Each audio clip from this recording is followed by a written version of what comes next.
Boker Tov, bonjour et bienvenue à notre reprise du cours après les fêtes. Parashat Noach aujourd'hui. On va essayer justement de voir dans cette paracha un regard différent. Quel est l'enseignement, l'inspiration qu'on va retrouver en retraçant un peu le parcours de la paracha et en s'arrêtant principalement sur les derniers événements relatés dans la paracha. Cette semaine, Noach, on a principalement deux grands événements. La première partie, c'est le déluge. Donc le déluge où d'une certaine manière, le monde est refait d'une certaine manière, nettoyé, on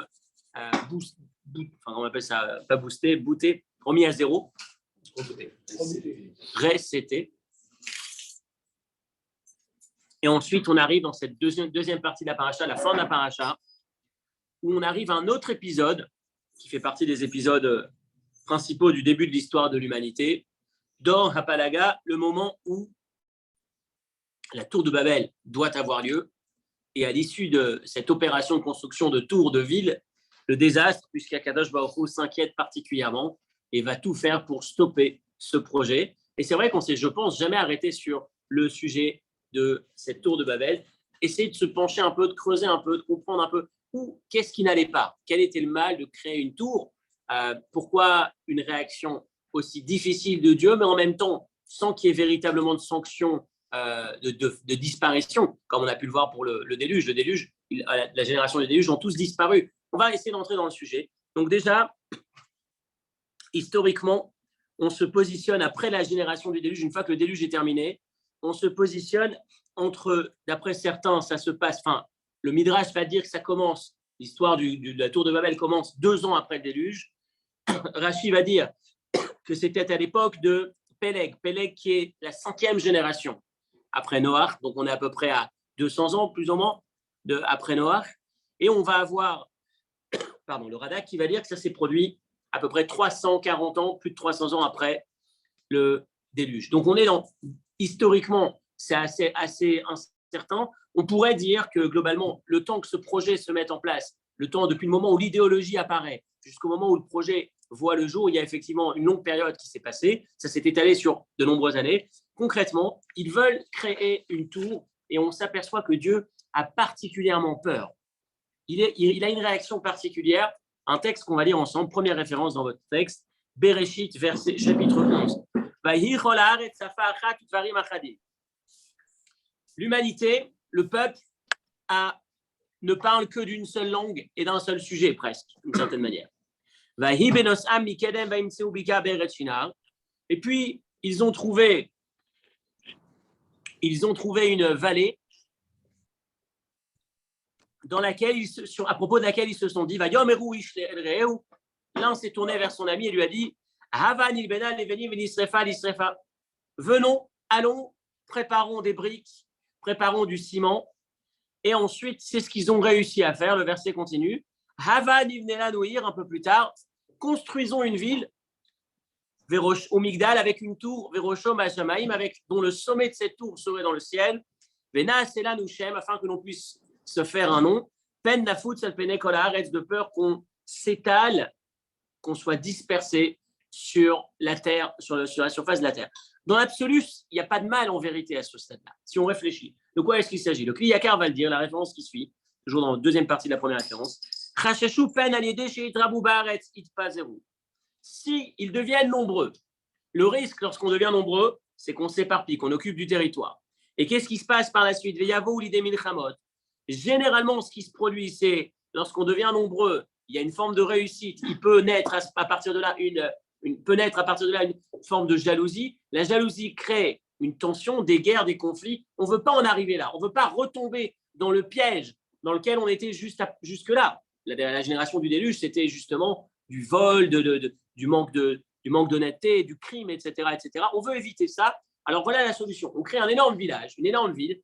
On se rassemble tous autour d'un même projet qu'on peut voir de loin. C'est-à-dire que même celui qui se perdrait, qui se dirait, viens, je vais construire ma propre entreprise, mon propre coin dans le monde. Non, rappelle-toi, c'est ici. On revient tous ici. Et puis, on évite la catastrophe. On parle tous ensemble. On parle tous de la même langue. On a tous la même culture. Pas de conflit, pas de rivalité entre les pays et les autres, puisqu'il n'y a pas de différents pays, il n'y en a qu'un seul. Ça, c'était le projet initial.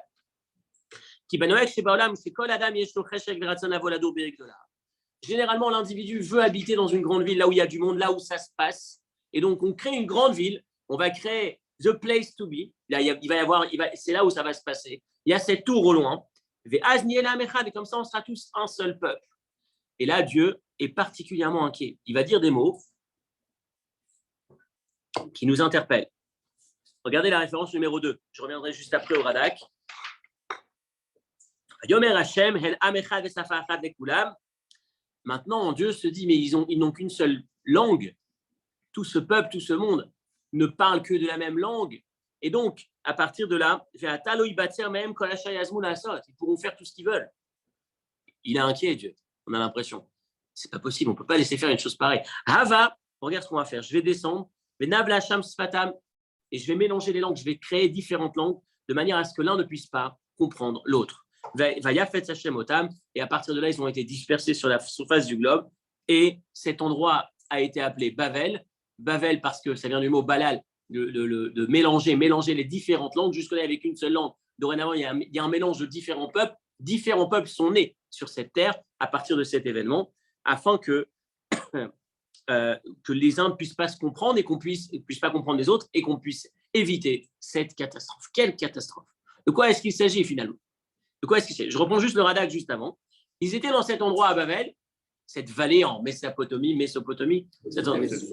On y arrive. Ouais. Entre la connotation, entre les différents accents israéliens, hébreux, le même mot conjugué, prononcé en hébreu ou en anglais, on arrive à la fin à cette différence de voyelles. Et donc, ils arrivent dans cet endroit. Le problème, c'est qu'il n'y a pas de pierre. C'est une vallée. Pour construire une ville, on a logiquement cruellement besoin de pierre. Pour construire des infrastructures, il nous faut de la matière première. Si j'étais dans la montagne, si j'étais ailleurs, je creuse. Si j'étais en Russie, j'aurais d'autres ressources naturelles qui m'auraient permis de créer, développer mon économie locale. Le problème, c'est que là, ils n'ont rien. Et c'est là le problème qu'ils ont. Qu'est-ce qu'ils font? En Avani Bevavel. Regardez le Radak. Il dit on a un problème. On a besoin de pierre. Il n'y a pas de pierre à Bavel.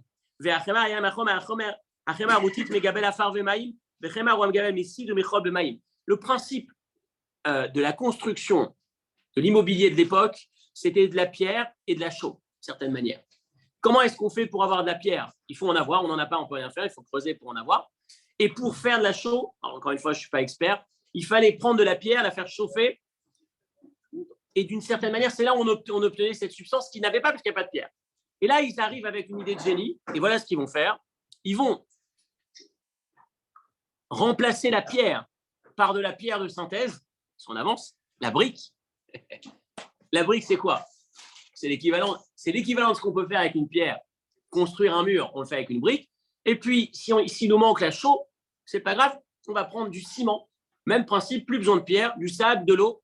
Au lieu de le faire passer au four, on ne fait pas passer au four et on obtient du ciment. Et on arrive à construire. C'est du génie, c'est la principale action qu'ils ont menée parce que justement, ils étaient dans l'absence de substances naturelles. Et là, on va se poser les questions. Voilà l'histoire. L'histoire, entre parenthèses, c'est ce qui nous permet de comprendre pourquoi est-ce qu'aujourd'hui, on a différents peuples et différentes langues. Parce que si vous réfléchissez au point de départ, le point de départ de l'histoire, c'était Noé, qui sort du déluge. Il a 3 enfants, Shem, Ham et Yafet. D'accord? Ils parlent tous la même langue, ils ont tous la même culture, bonjour. Ils ont tous la même éducation, ils sont tous nés au même endroit. La même éducation, même histoire. Pourquoi est-ce qu'on a tellement de peuples différents, tellement de cultures, tellement de langues différentes? Et le point de départ, c'est cette histoire. Parce qu'à l'issue de l'histoire de la tour de Babel, Dieu va prendre ses 3 enfants de Noach, il va les envoyer chacun à un autre coin du monde. Shem qui va se retrouver à l'est, Yafet qui va se retrouver plutôt à l'ouest, plutôt en Europe, et Ham qui va se retrouver sur l'Afrique. Et finalement, différentes langues, différentes cultures, différents peuples. Et là, on va s'interroger, donc ces questions qu'on va se poser, c'est qu'est-ce qui s'est passé de si dramatique, qui a tellement inquiété Dieu? On a l'impression en apparence que c'est magnifique. Un seul peuple, l'unité, c'est extraordinaire. Pas de division, pas de guerre, pas de jalousie. C'est super, qu'est-ce qui ne va pas? Pourquoi est-ce que Dieu s'inquiète tellement du projet de la tour de Babel? En apparence, la tour de Babel, c'est rien de négatif. Au contraire, ça n'est que du positif. Éviter de tomber dans la division en s'unissant tous autour d'un seul et même projet, en construisant une grande tour, tout le monde uni, tout le monde dans un seul et même village. C'est extraordinaire. Ou qu'est-ce qui n'allait pas? On va entrer dans les mots. Les mots des questions, des difficultés qu'on a. Première question est posée par le Midrash Rabbah. Vous l'avez dans la suite du texte, référence numéro 2. Midrash Rabbah, dans la première partie de la référence numéro 2, à la fin. Maaseh dor amaboul hit paresh. Le Midrash va dire, si tu me poses la question, que s'est-il passé pendant la génération du déluge? C'est clair, ça a été explicité dans la Torah. Maaseh dor hapalaga lo hit paresh. Si tu poses la question, quelle est la faute de la génération de la tour de Babel, il n'y a rien, il n'y a pas d'explication dans le texte. Je ne comprends pas. Le Or HaChaim va dire, Maou shekata binyan befratim amegonim. Le texte nous raconte l'histoire de la construction de cette ville comme si c'était un élément négatif. En quoi est-ce que c'est négatif? Vahalo amura botenu. Premièrement, nos sages nous ont toujours dit que ce que Dieu souhaite, c'est qu'on construise. La première chose que le premier homme a fait sur terre, avant même d'avoir un ordre divin, c'était garder le Gan Eden. Les Ovda ou le Shomra, travailler le Gan Eden, le jardin d'Éden, travailler. C'était faire. La première chose que Dieu nous demande avant même de faire le Shabbat, c'est de travailler pendant 6 jours. La première des choses que Dieu attend de nous, c'est d'œuvrer sur terre pour améliorer la condition de ce monde. Ils viennent, ces individus disent, on va construire une ville, une civilisation. Où est le mal? Dans les mots, la Mishnah va dire, dans les Pirkei Avot, la volonté de Dieu, c'est qu'on construise ce monde. Regardez la phrase, Avot de Rabbi Nathan, Ehov et Amelacha. La Mishnah nous dit, Ehov et Amelacha, aime le travail. Et la voix de Rabbi Nathan explique chez les marches, Shabbat. C'est d'abord 6 jours tu travailles et ensuite tu te reposes. Adam, le premier homme, n'a rien goûté avant de faire un travail. C'était d'abord travail. Le Gan Eden, il l'a laissé pour travailler. Et ensuite, Dieu lui dit, va goûter de tous les arbres sauf celui-là. Donc, il commence à manger qu'à partir du moment où il a travaillé. Travailler, c'est essentiel. Construire ce monde, c'est essentiel. Et voilà des individus qui décident de construire le monde et on va leur en vouloir. Et on ne sait pas pourquoi. Ils vont prendre une punition, une sanction des plus difficiles pour un être vivant, à part être tué. La division, imaginez-vous le scénario. C'est ce qui s'est passé, ce que Rachid nous raconte. Le gars, il est en haut, il demande un peu de terre, il lui envoie un marteau ou des clous. Il lui demande un marteau, il lui envoie un seau de sable. Mais c'est bon, ça existe aujourd'hui même quand on parle la même langue. C'est peut-être la suite. C'est peut-être la suite de ce qui s'est passé à cette époque. Mais il faut dire que essaie de te mettre dans la peau dans l'immobilier, mais avec des langues différentes, et que tu es persuadé de maîtriser la communication. Tu utilises un terme et tu obtiens exactement l'opposé de ce que tu as demandé. On comprend que c'est un peu dramatique. Ça crée de la tension. Ça crée peut-être plus que de la tension. Tu t'énerves. Donc, qu'est-ce qui s'est passé? Première question, où est le mal? Qu'est-ce qu'ils ont fait de mal? Qu'est-ce qu'on leur reproche? Deuxième question, Or HaChaim. Pardon. Alors, on va entrer, bien sûr. On a une idée des commentaires classiques, mais on prend déjà le texte de manière basique, on s'arrête dessus. Après, on va voir de quelle manière est-ce qu'ils l'ont défié. Parce qu'on a dans l'absolu, à ce stade, au niveau du texte, c'est pas clair qu'ils l'ont défié. Quand on lit les mots, c'est pas écrit quelque part qu'ils ont défié. On va voir. Après, on a la Gemara qui arrive, on va en parler. Peut-être parce qu'ils sont rassemblés tous au même endroit au lieu de se disperser. Mais l'unité, c'est extraordinaire. Oui, mais la Hachem, il avait dit de conquérir la terre. Ils peuvent la conquérir tout en ayant, c'est la verticale. tout en ayant une capitale, créer la capitale. Vous avez dit pire que la division, c'est d'être tué. Ils auraient dû être tués. Non, parce que justement. Non, j'ai voulu dire le contraire. Je me suis mal exprimé. Ah, pardon. Je voulais dire, on a l'impression que, à part la mort, qui est la disparition, la pire des sanctions qui puissent exister, c'est ce qu'ils ont eu, la division. Je peux parler avec l'un, je ne peux plus communiquer. C'est absence de communication totale. Pourquoi une sanction si difficile? Mais en même temps, on va voir le côté positif. Effectivement, c'est ce qui nous interpelle. Notre première question, c'est qu'est-ce qu'ils ont fait de mal? Notre deuxième question va être s'ils ont fait quelque chose de mal, pourquoi tu ne les sanctionnes pas de manière classique? C'est exact, Sodome et Gomorrhe ou le déluge. Et c'est toute la question, c'est toute l'ambiguïté. C'est ce qui nous montre que ce n'est pas tout noir ou tout blanc. C'est ce qui nous montre que ce n'est pas complètement négatif. Si vraiment c'était totalement négatif, alors c'est quoi? Non, pourquoi pas une sanction plus dramatique, comme si c'est. Alors, plus dramatique dans le sens où on les fait disparaître, et en même temps, pourquoi t'emporter autant s'ils n'ont rien fait? Donc, on est entre les deux. On n'arrive pas à comprendre ce qui s'est passé. Notre deuxième question, le Or HaChaim dit Im taou bifrate akfira. si vraiment, comme vous avez essayé de le dire, ce qu'on connaît habituellement, ils ont été dans le déni ou ils ont nié Dieu, alors on n'a pas exactement vu l'onoda au Fanakfira. On ne le voit pas dans le texte qu'ils l'ont fait vraiment. On ne sait pas de quelle manière. Vegam lomaspik, et si vraiment c'est ce qu'ils ont fait, la sanction est inadaptée. Les faire disperser, j'ai envie de te dire, si tu as un groupe de personnes qui commencent à contester Dieu et que tu les disperses, tu disperses l'idéologie. C'est dramatique, tu aggraves la situation. Donc, qu'est-ce qui se passe dans ce texte? Première question, qu'est-ce qu'ils ont fait? Deuxièmement, pourquoi cette sanction? Troisième question, très sympathique dans ce texte, le Ramban va dire, juste avant, on s'aperçoit qu'ils ont construit une ville, on entend qu'ils veulent construire une ville avec une tour extraordinaire. La seule chose que le texte nous reprend, c'est qu'il manquait de pierre et qu'ils ont remplacé la pierre par la brique et qu'ils ont réussi à fabriquer du ciment.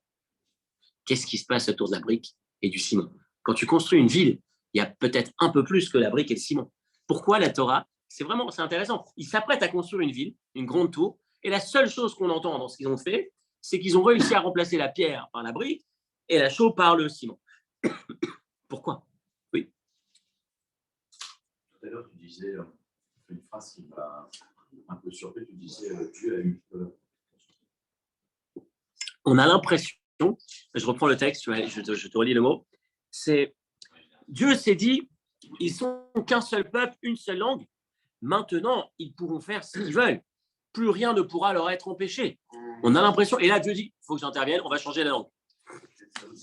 C'est surtout dans ma première question. Qu'est-ce qu'il y a eu? Qu'est-ce qu'ils ont fait? Qu'est-ce qui inquiète tellement? On va y aller. C'est pas forcé parce que on verra. On va entendre. La pierre, c'est une création divine. La brique, c'est une création divine. Non, pas pour la note, pour le dessin. La pierre, c'est une création divine. Hein. Exactement. On va y arriver. Dernière question. Dernière question. Il y a une chose intéressante, remarquable dans ce texte. Lorsqu'ils disent on va construire une tour, on va se faire Shem, un nom. Et puis, on va remarquer que dans cette paracha, c'est très intéressant, on l'a fait l'année dernière dans une autre paracha, il y a 2 ans. Dans cette paracha, pendant toute l'histoire du déluge, qui est-ce qui intervient? Dieu. Comment est-ce qu'on appelle Dieu? Elohim. Dès qu'on arrive à la tour de Babel, il n'y a plus Elohim. Et dorénavant, c'est Ado, celui qu'on appelle Hachem. Les 4 lettres, Yud, Ke, Vav, Ke. On sait que Dieu a différents noms. On sait que parfois il est appelé Hachem, parfois Elohim. Mais de manière aussi flagrante, pendant toute une partie de la paracha, il n'y a qu'un seul des 2 noms qui est utilisé. Et pendant la seconde partie, il n'y a que l'autre des 2 noms qui est utilisé. Que se cache-t-il derrière cette histoire de nom? Vous allez me dire, c'est un peu mystique. On va y arriver, mais on va voir que c'est très riche. Ce qui se cache derrière le nom, c'est un peu le fond de toutes nos 3 premières questions finalement. Qu'est-ce qui s'est passé? Quel est le débat? Quel est le fond de l'affaire quand on parle de la tour de Babel? Et surtout, principalement, rappelez-vous, ce cours, ce n'est pas simplement étudier, c'est étudier la paracha pour sortir quelque chose. Et quand on sort du mois de Tishri, comme le disait Jeff tout à l'heure, on sort du mois de Tishri, le mois plein, on arrive au mois vide, le mois Cheshvan, dans le sens où, alors tout à l'heure j'ai dit la vraie vie, celle qui suit les fêtes. Pendant les fêtes, on est tellement pénétré de foi, on est dans la joie, on est dans la fête, on est dans le commandement divin, on est connecté à Dieu, on ressent les choses et là on arrive, on a l'impression qu'on est jeté. Je ne sais pas ce que vous avez ressenti en sortant de Simchat Torah ou alors plus précisément pour ceux qui étaient avec nous en particulier, en sortant de Shabbat Bereshit, la fin de cette saison, quand on sort de la saison, il y a un énorme vide. Alors, en plus, il commence à faire bien sombre, il fait bien froid, enfin pas froid, mais en tout cas, dans le sens de... Non, c'est pas le froid, mais c'est la nuit, l'obscurité. On sent qu'on quitte cette zone tellement riche pour aller vers un grand vide. Quelle est la meilleure façon d'aborder ce grand vide? Qu'est-ce qu'on peut retirer comme enseignement de cette paracha, de la paracha qui nous accompagne dans cette transition de Tishri à Cheshvan, du mois riche, en fait, en énergie, au mois en apparence pauvre? Qu'est-ce que cette histoire de la tour de Babel va pouvoir contribuer? Alors, on y va. On a donc 4 questions. Quelle est la faute? Si faute il y a, quel est le sens de cette sanction? Ça a l'air d'être inadapté. On a l'impression qu'il n'y a pas de sanction, en tout cas pas celle qu'on connaît. Quel est le point central, l'accent qui est mis sur la brique au lieu de la pierre? On a l'impression qu'il n'y a qu'une brique qui a été faite dans toute cette opération. Et enfin, cette histoire de nom. On a l'impression que l'histoire de Babel, la tour de Babel, se déroule autour d'un échange ou d'un débat ou d'un conflit autour des noms. On y va. Rappelons-nous, Pour commencer, on va attaquer la référence numéro 3. Qu'est-ce qu'ils ont essayé de faire? Vous avez dit tout à l'heure, le défier. Qu'est-ce que c'est que cette tour? On va entrer un peu dans la Gemara. Et il faut déjà se rappeler que cette génération est la troisième génération, ou en tout cas les générations qui ont suivi le déluge. Donc, mettez-vous un seul instant, un tout petit instant dans la peau d'un homme qui vient d'échapper au déluge. C'est vraiment ces gens-là. C'est eux, soit leurs parents, soit leurs grands-parents, soit leurs maximum arrière-grands-parents. Donc, on vient de sortir de ce trauma, quelque part, qu'on a hérité. On sait que quand on fait le mal, attention, quand on ne se comporte pas comme il faut, on a le ciel qui nous tombe sur la tête, littéralement. On sait, soit on l'a vécu, on était dans l'arche pendant 1 an à se protéger, on a vu la destruction, nos copains, nos amis d'enfance, notre voisinage, notre village, il n'y a plus rien. On a vu comment est-ce que tout a été rasé. Pourquoi? Parce que du ciel, de l'eau, du bas, de l'eau. En tout cas, c'est ce déluge terrible qui a commencé par une pluie torrentielle qui a déclenché ensuite la destruction de ce monde. On vit avec ça. Quand on va reconstruire un monde, en sortant de cet épisode, la première chose qu'on cherche à faire, c'est empêcher cette catastrophe de se reproduire. On a très, très, très, très peur que ça puisse se reproduire. J'ai écouté un ami qui utilisait cette image. Lorsqu'Israël va se construire, une des premières choses que va faire un des chefs d'État de l'époque, c'est d'aller en France pour essayer de monter un centre, quelque part, une création d'énergie nucléaire, d'énergie ou d'armes nucléaires. Pourquoi? Pourquoi avoir accès à ça? Parce qu'on ne veut surtout pas se retrouver dans une situation qui pourrait à nouveau nous mettre en danger, comme on l'a été pendant cette Seconde Guerre mondiale. Quand on sort d'un moment tellement difficile, d'un trauma aussi important, d'une menace de disparition, c'est presque l'équivalent, d'une certaine manière, de ce qu'ils ont vécu. On veut tout faire à tout prix pour que ça ne puisse plus jamais se reproduire. Et donc, qu'est-ce qu'ils vont faire? Alors, la première approche qu'on va voir dans la Gemara, Bereshit, référence numéro 3, ils veulent aller dans le ciel. La Gemara dans Sanhedrin, à la page 109, se pose la question, pourquoi ils créent une tour dont le sommet arrive au ciel? Qu'est-ce qu'ils voulaient faire au ciel? Première option de la Gemara, on va monter au ciel. La pluie tombe du ciel. On va prendre des haches, on va taper dans les nuages de manière à ce qu'il n'y ait plus d'eau. On va vider ces nuages d'eau et la menace disparaîtra. Vous allez me dire, ils sont un peu bêtes, ils sont un peu fous. Sachez simplement, si j'ai regardé ça, j'étais impressionné cette semaine. Je traînais un peu sur Internet. Vous allez sur Globes, vous allez sur énormément de médias. Vous pouvez peut-être l'avoir en information sans avoir le site, mais c'est très intéressant de voir cette tête comme ça, cette photo. Vous mettez Bill Gates, son projet de combattre, d'empêcher les ouragans. Ça date d'il y a 20 ans. Et on le voit quand on est sur Google, on voit que ça revient de temps en temps. Tous les 5-10 ans, il y a un article dessus. Bill Gates qui se dit, je vais tout faire pour empêcher, j'ai trouvé un truc pour attaquer, pour baisser la température de l'océan, pour empêcher qu'un ouragan se produise. Il se fait appeler à un moment donné par un des magazines le Dieu, ou celui qui souhaite devenir Dieu, d'une certaine manière. C'est pas fou. D'une certaine manière, c'est fou, ça paraît fou. Mais leur approche était, on va s'attaquer complètement à la source et on va voir si on peut stopper la chose. Alors la Gemara pose la question, mais on rigole. En Israël, les Israéliens, la Gemara est écrite à Bagdad. Il y a toujours Jérusalem, vous savez qu'il y avait 2 versions. Donc les Israéliens qui entendaient ce qui se disait à Babel, dans le Talmud de Babel, ils se sont mis à rire. Qu'est-ce que ça veut dire taper avec des haches là-haut? Ils répondent Imken, Shivnu Migdalbar, si c'est comme ça, il ne fallait pas mettre une tour dans la vallée. Si c'est le ciel que tu veux atteindre et taper dans les nuages, mets-toi au-dessus d'une montagne. Et donc eux, ils disent, Rabbi Yirmiyah, il donne une autre explication. Il dit en fait, il y a 3 groupes qui se sont divisés. Le premier groupe va dire, on va monter, on va se tenir là-bas. La deuxième disait, on va faire l'idolâtrerie. Et la troisième disait, on va faire la guerre avec lui. Regardez le Maharsha, juste après le commentaire suivant de référence, toujours numéro 3, deuxième partie. Le Maharsha explique, ils avaient peur qu'un nouveau Maboul ait lieu, un nouveau déluge. Ils n'ont pas eu confiance dans son serment Dieu a juré qu'il n'y aurait plus de déluge. On ne sait jamais. Amrou, ils se sont dit, si toute sa force dans le déluge, c'est d'envoyer de l'eau qui se trouve stockée en haut, on va construire une tour. Et qu'est-ce qu'on va faire? On va vider les stocks d'eau qui se trouvent en haut. Le Da'at Rabbi Yirmiyah, premier avis. Rabbi Yirmiyah, il dit non, c'est un peu plus fin. La première va dire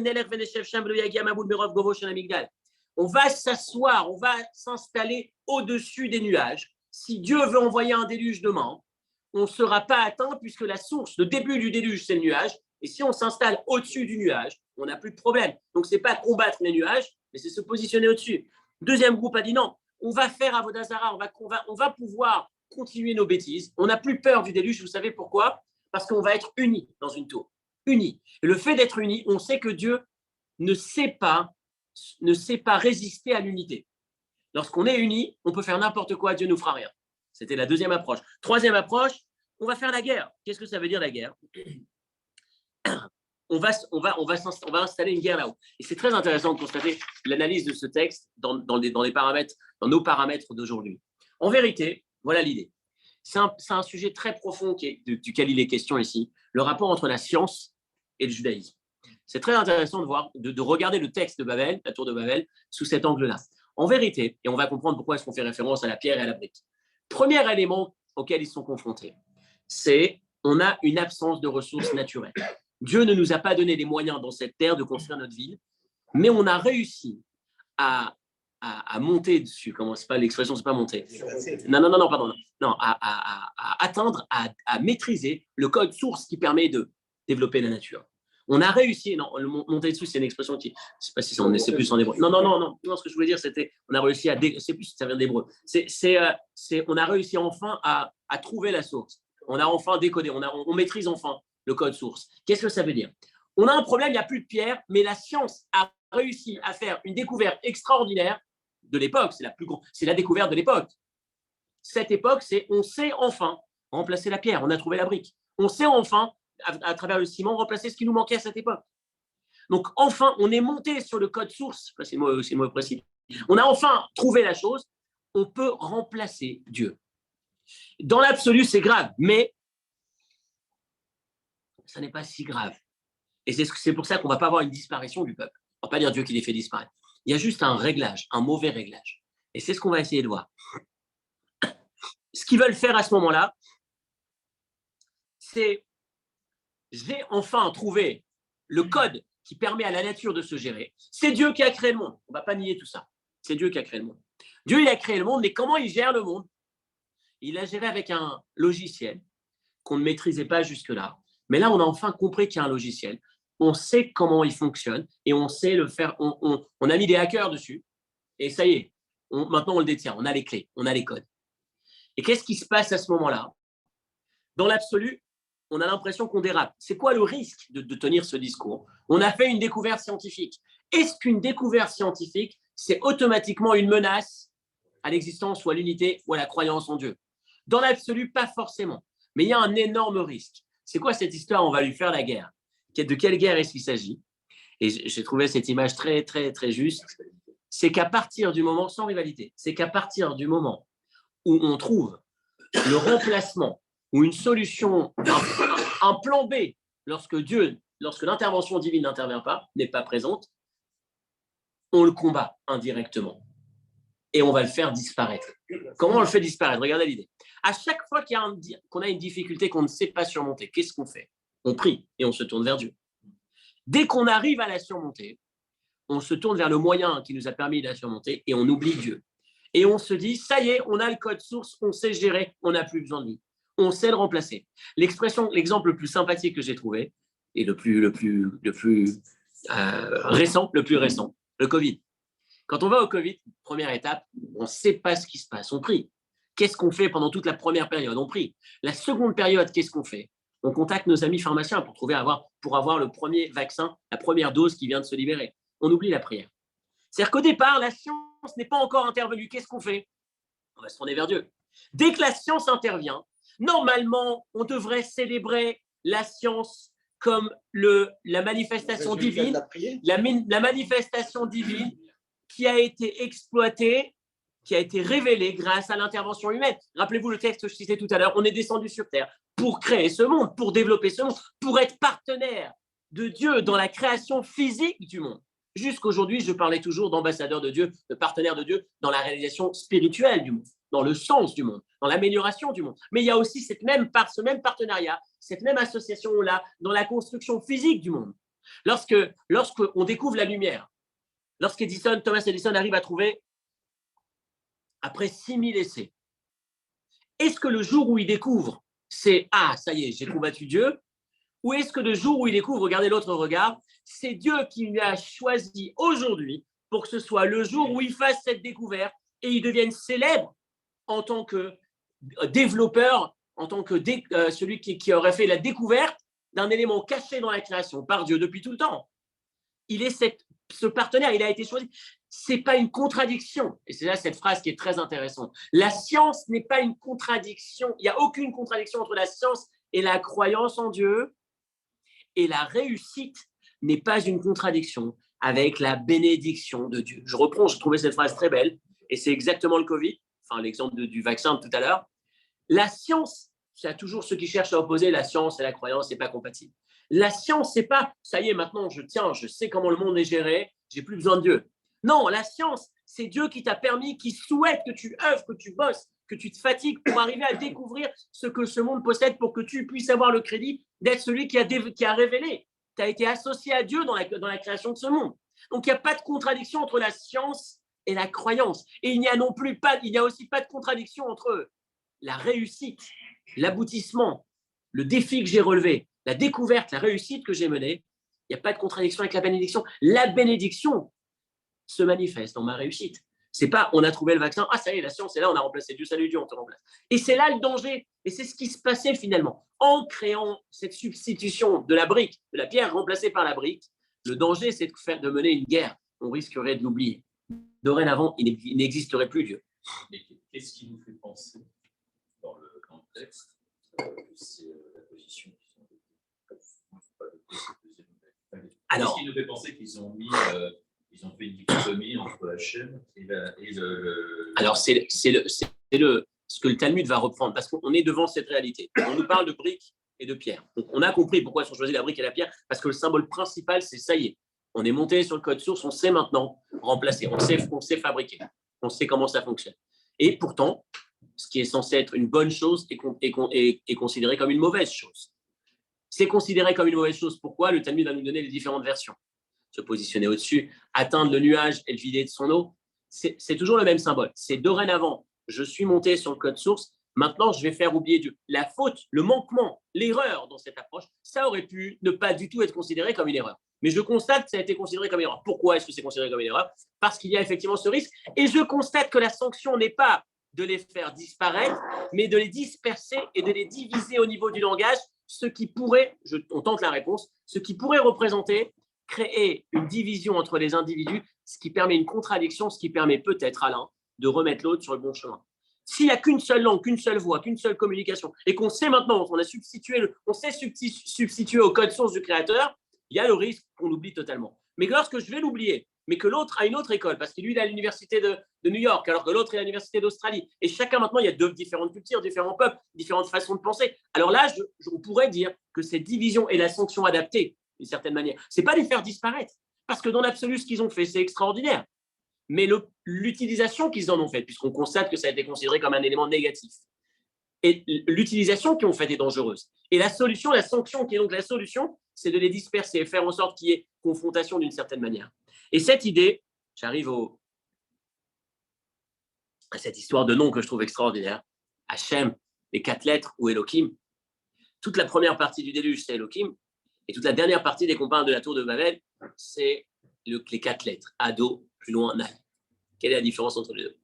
Hachem, les 4 lettres, on sait, dans ce cours, on l'a abordé à plusieurs reprises, c'est la manifestation divine flagrante, hors du commun. Elohim, c'est la même valeur numérique que la nature, c'est Dieu qui intervient de manière nature, c'est-à-dire incognito. Rappelez-vous ce qu'on s'est dit plusieurs fois, lorsque le monde fonctionne, le code source, le logiciel de gestion, si on peut dire, du monde, c'est ce qu'on va appeler la nature. Et ça fonctionne à merveille. Le soleil fonctionne exactement de la même manière, la lune, les astres, le monde fonctionne à merveille. Tout est vraiment réglé comme il faut. Il y a un logiciel extrêmement précis. Ça, c'est Elohim. Il y a un autre nom, c'est Hachem, c'est le même Dieu. Mais c'est Dieu qui se manifeste de manière exceptionnelle, extraordinaire, flagrante. Dans Elohim, tu ne vois pas Dieu, tu vois la nature. Dans Hachem, c'est l'histoire d'un gars qui va faire un accident, qui va s'en sortir de manière totalement spectaculaire. Il n'a pas d'autre choix que de dire « j'ai été miraculé ». Dieu, c'est la main de Dieu qui est intervenue. Là, c'est Dieu qui sort des règles. Le logiciel habituel ne fonctionne pas. On est sorti, Dieu est intervenu. Ça, c'est le principe général de l'existence. Et en fait, ce que eux pensaient, voilà comment est-ce qu'on va codifier, si on peut dire, l'erreur. c'est que j'ai trouvé le code source de la nature. Je maîtrise le logiciel. Je vais maîtriser le logiciel, on n'aura plus du tout besoin de Dieu. Mais ce qu'ils ont oublié, c'est qu'il n'y a pas de différence entre Hachem et Elohim. Dans Elohim, c'est Hachem, c'est toujours Dieu qui pilote. Elohim, c'est la même énergie, c'est toujours Hachem qui est présent. Et donc, tu ne peux pas te substituer, il est toujours présent. Tu vas développer le code, c'est magnifique, mais n'oublie pas que derrière tout ça, il y a toujours Hachem. C'est très intéressant de constater, quand vous allez... il y a un rapport financier d'un kibbutz en Israël, un kibbutz religieux, extraordinaire. Kibbutz Chafetz Chaim. Ils ont un rapport financier, un bilan annuel à partir des revenus qu'ils ont eus, qu'ils redispatchent entre les différents partenaires, les habitants de ce fameux kibbutz. Vous connaissez la logique du kibbutz. Il y a 2 rapports qui montrent un résultat exceptionnel, 2 fois le résultat habituel. Ce n'est pas rien. En 2014 et en 2021. Et ils vont venir nous dire, c'est un des rares kibbutz qui respecte à 100%, peut-être le seul, je ne sais pas, à 100% la Shemitah, l'année sabbatique, l'année de la jachère, l'année où la terre est arrêtée de travailler. Pendant toute une année, ils n'ont pas travaillé la terre. Et bizarrement, l'année d'avant, cette année, ils ont fait 2 fois plus de chiffres. Et qui a envie d'aller déclarer ses revenus doubles, simplement pour faire plaisir à la galerie, pour dire au monde religieux, tu vois, on a fait la Shemitah, c'est que c'est réel. 2 fois, bizarrement, ça tombe toujours l'année d'avant la Shemitah. C'est comme si Dieu était en train de te dire, développer la terre, c'est extraordinaire. Travailler le matin, c'est extraordinaire. Maîtriser le logiciel, la science et le travail qui va avec, qui consiste à développer ce monde, c'est extraordinaire, mais ne crois à aucun moment que c'est ce code qui fonctionne seul et que Dieu est parti. C'est toujours Hachem qui est derrière, c'est toujours le même. En quelques mots, le code de ce qu'on est en train de dire, c'est Hachem, Yudke Vavke ou Elohim. Il n'y a pas de différence entre l'un et l'autre. Ne divise pas les deux. Et où est-ce que ça nous emmène tout ça? Où est-ce que ça nous emmène? L'année dernière, on a étudié un texte sur le Birkat Hamazon, je ne sais pas si vous vous en souvenez. Le Birkat Hamazon, on a vu qu'il y avait 4 bénédictions. On s'est arrêté sur les 3 premières principalement. La première, c'est Hazan et Takol. Qui l'a inventé? Je mange du pain, Birkat Hamazon, je mange du pain. À la fin de mon repas, je remercie Dieu. De quelle manière je récite cette bénédiction? Au départ, il n'y avait qu'une seule bénédiction. Moïse l'a inventé. Il a dit, la manne tombe du ciel, on va réciter une bénédiction. Merci mon Dieu qui nourrit tout le monde. C'est Dieu qui me nourrit. La manne, elle tombe devant la maison. Le pain, il tombe du ciel. L'année d'après, la génération d'après, Josué et Yoshua, ils vont entrer en Israël. On va ajouter une bénédiction. On va dire merci mon Dieu pour la terre que tu m'as donnée et pour la nourriture qu'elle me produit. Dorénavant, c'est la terre qui produit la nourriture. C'est Dieu qui m'a donné la terre d'Israël. 3e génération, la génération d'après, c'est David et Shlomo. Ils vont enfin obtenir Jérusalem et la construction du temple. On va ajouter une 3e bénédiction sur laquelle on va dire Ala Haaretz, Bonne Yerushalem, Bonne Berachama Yerushalem, sur Jérusalem. Première bénédiction, Hazan et Takol, Dieu qui nourrit tout le monde. 2e bénédiction, la terre. 3e bénédiction, Jérusalem. Mais la question se pose. À l'époque du désert, tu fais la bénédiction, Dieu, tu m'envoies la manne, c'est extraordinaire. Mais à partir du moment où tu passes à la 2, l'étape 2, Yoshua, tu rentres en Israël, c'est plus Dieu qui t'envoie à manger. Tu dis merci mon Dieu pour la terre qui m'a permis d'avoir la nourriture. Jérusalem, je suis d'accord. Mais le pain, c'est toi qui le fais, c'est fini. C'est plus Dieu qui te le donne directement. Quelle est la place de la première bénédiction quand on a quitté le désert? On n'est plus dans le désert. Et la réponse qu'on avait donnée, c'est qu'en vérité, c'est exactement la même. Sauf que Dieu, au lieu de te déposer le pain devant la maison, il te dépose le pain sur ta fiche de paye, dans ton compte en banque, sur le client qui vient de te faire le virement, qui va te permettre d'aller l'acheter à la boulangerie. Mais c'est toujours Hachem, les 4 lettres, qui est derrière Elohim. Elohim, c'est effectivement la terre, labourer la terre, obtenir le pain, etc. etc. Mais rappelle-toi qu'il n'y a pas de division entre les deux. Ça, c'est le thème principal de la tour de Babel telle qu'on l'étudie ce matin. L'erreur, le risque potentiel. Je répète, la science, ce n'est pas un risque, ce n'est pas une opposition, ce n'est pas une crainte, c'est une merveille, c'est un cadeau. C'est extraordinaire de s'investir dans la recherche scientifique. Mais le risque, et dans lequel il ne faut pas tomber, c'est de considérer que la recherche scientifique, c'est pour remplacer Akadosh Baruch Hu. C'est le développement qu'on est en train de faire. On permet à Dieu de se manifester davantage. Et c'est comme ça qu'on doit regarder la recherche, c'est comme ça qu'on doit regarder notre travail. Ne jamais séparer Hachem de Elohim. Rappelez-vous cette histoire du Chafetz Chaim. Où est-ce que ça nous emmène ce texte? Un jour, un matin, un gars, il court après l'office, il se dépêche de quitter la prière et il court. Il s'en va rapidement. Chafetz Chaim l'arrête et lui dit « Où tu cours ?» Il dit « Je cours après mon gagne-pain. » Il lui dit « Qui t'a dit que le gagne-pain, il est là-bas? Peut-être que tu t'en éloignes, il est peut-être derrière. Pourquoi tu cours par là? C'est peut-être là. » C'est-à-dire que tu as l'impression que c'est Elohim qui gère ton gagne-pain. Et donc, le rendez-vous, là-bas, il va me donner à manger. Et tu as l'impression que la prière ou que le moment d'étude que tu as choisi d'avoir à un moment donné, celui-ci t'empêche de gagner ta vie. Mais rappelle-toi que c'est Hachem qui est derrière Elohim. Et donc, je disais, quand on quitte Tishri, quand on quitte ce mois plein d'énergie spirituelle, divine, les fêtes, etc., et qu'on arrive dans le Cheshvan, quelle est la première des choses, le premier cours du jeudi matin? Sur quoi est-ce qu'il doit porter finalement? Quelle est la première clé qu'il nous faut retenir quand on attaque ce mois où on va être à fond dans le boulot et exclusivement dans le boulot? Parce qu'il n'y a plus de fête, il n'y a plus de moment chômé. On s'arrête, là maintenant on fête. Non, on est complètement investi dans la construction, le développement de ce monde et des finances qui sont nécessaires pour qu'on puisse développer ce monde. Premier élément, nous rappeler Hachem ou Elohim. Ne jamais quitter l'investissement qu'on a sur Hachem. Rappelez-vous, ce robinet, c'est Elohim. Le robinet qu'on va créer, c'est la boîte que je suis en train de monter. Je crée un super robinet. Mais si je ne connecte pas mon robinet à l'arrivée d'eau, il n'y aura jamais d'eau. Le robinet, la boîte magnifique, il est brillant, il est flambant neuf. C'est le numéro 1, la meilleure qualité. S'il n'est pas connecté, il n'y aura jamais l'arrivée d'eau. L'eau n'arrivera pas. Et c'est cette idée. Je travaille, je fais tout ce qu'il faut pour développer, mais si derrière, il n'y a pas Hachem, si je ne me connecte pas, si je n'ai pas une bonne prière, si je n'ai pas un instant de prière, un moment d'étude, un moment de mitzvah. Et c'est là-dessus qu'on va terminer. L'arche, rappelez-vous, cet enseignement du Baal Shem Tov, clé toujours à cette période, et ce sera notre conclusion. L'arche de Noé s'appelle Teva. Teva, ça a l'air, littéralement, c'est une boîte, une petite boîte. J'ai l'impression que c'est une petite boîte. Alors qu'en fait, c'était un bateau qui faisait... c'était combien C'est 25 mètres, c'est 25, 150 mètres, 300 coudées, 150 mètres et 15 mètres de haut. D'accord? Donc, c'est pas. Voilà, 25 mètres de large, 150 mètres et 15 mètres de haut. Et là, tu te dis, c'est une boîte? C'est pas une boîte, c'est un paquebot. C'est pas une boîte. Pourquoi tu appelles ça Teva? Et rappelez-vous de cet enseignement, ce sera le dernier. Et je trouve qu'il va complètement dans l'esprit de ce qu'on s'est dit. La conclusion, la chute de tout ce qu'on s'est dit. Teva, ça veut dire une boîte, ça veut dire un mot en hébreu. Une boîte, une association de lettres qui compose un mot. Un mot en hébreu, c'est Teva. Dieu dit à Noach, Bo el ha-Teva. Entre dans l'arche. Traduction pour nous, deuxième traduction, entre dans le mot. Si tu prends le temps, si je prends le temps, et croyez-moi que j'y réfléchis chaque fois que j'y pense, à chaque fois que j'étudie ce texte, parce qu'on est tous sujets, on est tous face à cette difficulté où à un moment donné, on est pressé, on a plein de choses à faire. On a aussi la prière, on a aussi l'étude. Mais la prière et l'étude, on a l'impression que, vu qu'on les fait tous les jours, ou plus ou moins à des périodes précises, si je manque un peu, si je raccourcis un peu, c'est pas grave. Par contre, le rendez-vous derrière, l'action que je dois mener derrière, elle n'attend pas. Il faut que je puisse la mener. Donc, on va toujours squeezer, on va toujours renier un petit peu sur sa prière, sur son étude. Bo el ha-Teva. Si je prends le temps d'entrer un petit peu dans le mot que je suis en train de prononcer le matin, si j'entre dans le mot, je réfléchis à ce que je dis, un passage, un mot, une idée, 5 minutes, une demi-heure, peu importe, un moment où je m'investis dans ma prière un petit peu plus, en m'y préparant un petit peu, en continuant avec une petite étude après, ça me donne une direction dans ma journée complètement différente. Je me rappelle beaucoup plus et beaucoup mieux qu'est-ce que je fais dans ce monde. Elohim ou Havaye? Qu'est-ce qui apporte la bracha? Est-ce que c'est simplement ma réussite ou est-ce que je suis cet ambassadeur, ce partenaire qui est la continuité de ce que Dieu souhaite faire?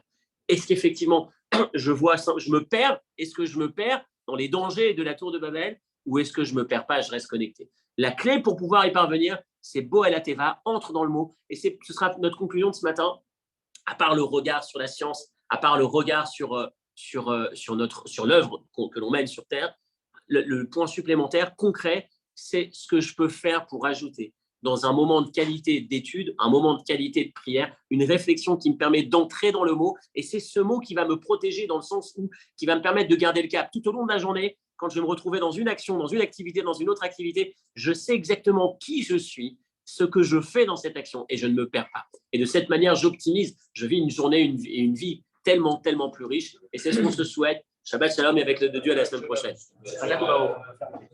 Avec plaisir.